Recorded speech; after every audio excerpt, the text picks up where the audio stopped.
So I'm going to be talking today about the construction, the design and construction of the Salt building, which was SAO's contribution to Prime. So I'm just going to talk quickly about the background of Prime. I think a lot of you are aware that we've had this, as Ros mentioned, IRSF telescope, the only infrared telescope before Prime, running since 2000. And I think it was a 10-year conference that we had, Patricia, if I'm not mistaken, where at that time, so 2010, people were talking about what's next. And so this motivation for a bigger, wider field telescope began, and then really started in 2017 when the NRF committed to funding the construction of the telescope and dome. And at that point, I was appointed as the SAO Prime Project Manager. So the design of the telescope was sort of my responsibility. And so I used my experience on the SALT project, for which I'd been project scientist for, and rubbed shoulders with a lot of engineers. So sort of acquired a little bit of knowledge about, building design and so on. So a lot of the concepts in the Prime building have been sort of learned from SALT experience. So then that initial concept I handed over to engineering design contractor to do the final design, and then we went out on a bid for the construction company.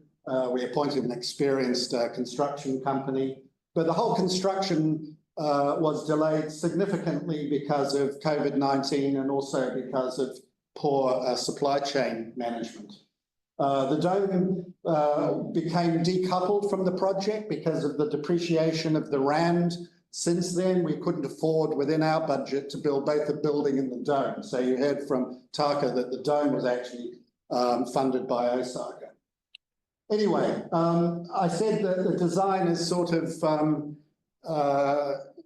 based on SALT, and this is just a picture of the bottom of the SALT ring wall and louvers, which are for ventilation, for minimizing dome seam. And in fact, it goes back, the original concept goes back actually to when we visited various observatories before SALT was designed. And one of them was the Nordic Optical Telescope. And we were quite taken with the way in which it has sort of the best seeing on La Palma. And some of that is due to the fact that it has really good natural ventilation. So the concepts are like removing all heat sources from the dome, having the control room and anything that's heated where people are, having a sort of underfloor active ventilation system, having the telescope as high above the ground layer as possible to have better seeing, and avoiding concrete, exposed to the sun, for example. So just having concrete for the pier and foundation work, and most of the rest of the building based on a steel frame with insulation panels, as used in many coal stores in South Africa, actually, for agricultural industry.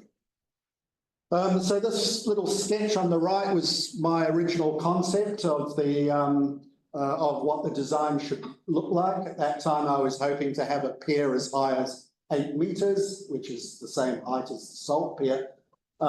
We use the same same type of insulation panels. You can see there that there was a sort of void space underneath the observing floor, which would be ventilated to stop heat getting up, and having all of the heat generating items like compressors and transformers and stuff outside, and have all of the place where people are or where the rooms need to be warmer on the ground floor and air conditioned.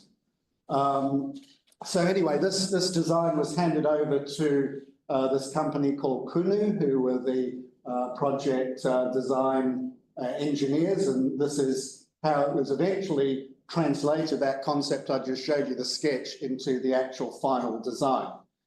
We had to do some de-scoping because of just cost limitations, so we didn't get the 8 meter high pier, it's a 5 meter. and also the separate void space and intermediate floor, which we were thinking of as having like a laboratory or some workspace, got sort of incorporated into one ventilated space under the dome. So these are the detailed sort of drawings that came out of that, ready for sort of construction. You can see the same sort of concept steel ring wall frame for the building, and so that's the concept of the building. And then siting it was another thing that we considered. So where to put it on the Sutherland Plateau? So ideally, a telescope should be as close to the prevailing wind direction if you're on a hill or a plateau, to avoid the creation of turbulence. You want to have as much laminar flow as possible. And so the Sutherland weather comes predominantly from two directions, from the west and from the southeast. But the southeast is where you get maritime weather coming, bringing humidity, and you get local ridge cloud, which a lot of observers are well experienced with, orographic cloud that forms over the plateau. And generally that southeast direction is also where the seeing is worst. So I pushed to put the telescope as far west as we could go, you know, within cost, to get the best seeing. And so these plots here, one at the top is just the wind directions for seeing better than 1.2 arc seconds. And I should mention that the zenithal seeing measured at ground layer at Sutherland is 1.4 arc seconds in the V band full width half max. And that's measured by instruments like DIMS and so on. And in fact, from the study that a PhD student of mine did using various atmospheric probes, most of the turbulence is actually coming from the first 200 meters of the atmosphere. So to answer the question about AO, low order AO is something not for existing telescope, but if we wanted to build a purpose-built one, something to consider. So finally, as I say, we ended up pushing it as close to the western side as we could afford, so to minimize trenching and all of those sort of costs. So that's a map of the site. You saw some photos of it before.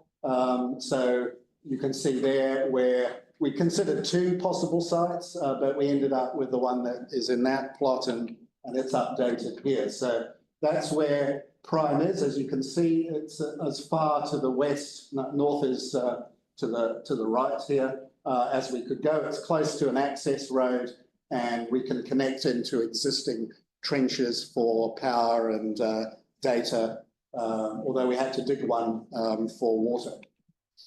So that was the beginning of the construction period. A company in Worcester, Aeto Alpha Civils, was contracted. They had built other buildings at Sutherland before, so they were sort of knowledgeable a bit about what our requirements are. But COVID was a significant cause for delay in the construction. But the groundbreaking finally happened in 2020 when the COVID restrictions for visiting the site had been relaxed by then. And you can see there the sort of marked out position for the building. And we had a groundbreaking on the 26th of October, very small affair, not like the big groundbreaking ceremony we had at SALT in 2005. So then basically the foundation work and the pier construction began, and it was essentially finished by just before Christmas, before the builders' holidays in South Africa. And so the bottom right is how it was sort of finished by the end of 2020. And then after that was when all the steel work was to begin. But again, we had COVID-related delays. Basically, during COVID, they closed down for the first time ever the big Eskom steel furnaces in South Africa. So to get them back working again was a major effort. That led to steel supply delays, And so we had something like a 6-week delay on the delivery of the steel. But eventually it came, and it was completed by 2011, followed by the installation of the wall panels. And that was essentially done by May 2021. And so you can see there the basic building with the wall panels now all in place. You can also see 3 blue boxes there that I'll talk about later. In the meantime, the telescope had arrived because the anticipation was that it would be installed sort of by then. Then the dome arrived. So this is a picture of actually the ship. I went out to have a look because I was tracking it on the ship app to see where they were. And that was delayed. That was actually arrived earlier in February 2020, just before lockdown, but sat there, you know, just like in that container.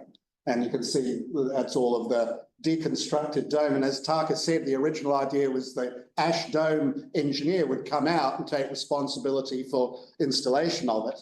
That didn't happen.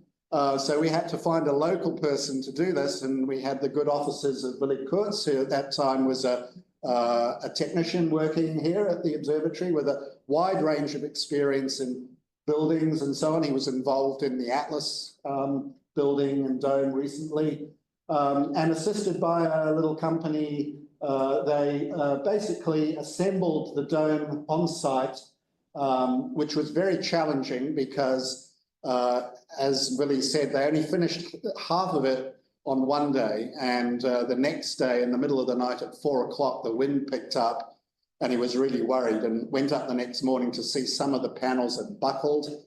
Nonetheless, he corrected it, and finally, in wind-free conditions, the dome was installed by the 17th of June of 2021. And you might think we got the size wrong there, but, you know, yeah, sorry. So there's the dome installed. I'll rush through these. Building completion. So that's what it looked like inside. You couldn't really do anything until it was weatherproof with a dome on. So we put in the louvers at that time, and we chose sort of louvers that would be much better weatherproof than, say, compared to the ones at Salt. And then all of this other electrical cabling, light fittings, all of that sort of stuff was installed. Then the air conditioning systems, the server room, electronics, cabinets, all of that.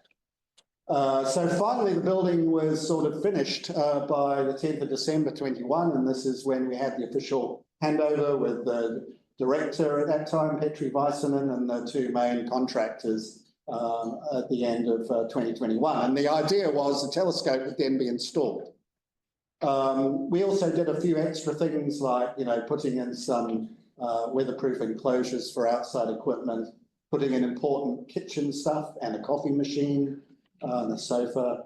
The telescope, this is the telescopes in Japan before it was shipped.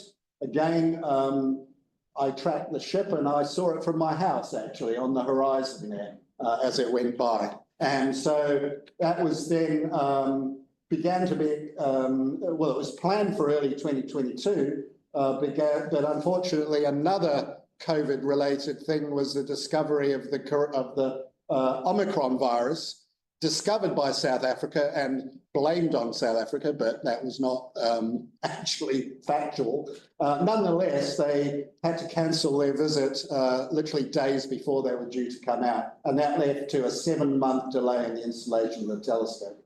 But that all went ahead, and you've seen some of the photos, I think, from Taka. And finally, it was in place sort of in the middle of July. And then initial first light with a small Z-band camera, and then installation of the main camera shown there. And you've seen that picture before. So first light with this on the 8th of October, and the first signs the next night, because there was a GRB that went off. And we went and observed it, and for those who've got good eyesight, there's a little yellow marker on the image. So the final remarks, after many delays, it was successfully completed, and it's now, as you heard, fully operational. We had unavoidable COVID-19 delays and avoidable supply chain management issues that impacted the schedule, unfortunately. And also we had, cost issues because of various things to do mostly with rand depreciation. There's still some ongoing issues like dome leaks and humidity issues, but basically it looks great. The building's finished, the telescope's finished, and we're operational. So that's a great relief. And if I can just ask for 10 seconds to plug what I think is the next thing that this observatory with potential partners should be involved in is a 4-meter class telescope. And as many people know, there is an excellent example of an innovative, cost-effective 4-meter class telescope in Okayama called the Sime telescope, which I had an opportunity to go and visit. And I think this would be an ideal thing that would span the gap between 2-meter and 4-meter telescopes. They did look at 4 meters before, but with engineers that didn't really know about telescopes and modern telescopes. So that fell on its face because the cost would have been prohibitive. Anyway, I'm going to stop there, and thanks very much.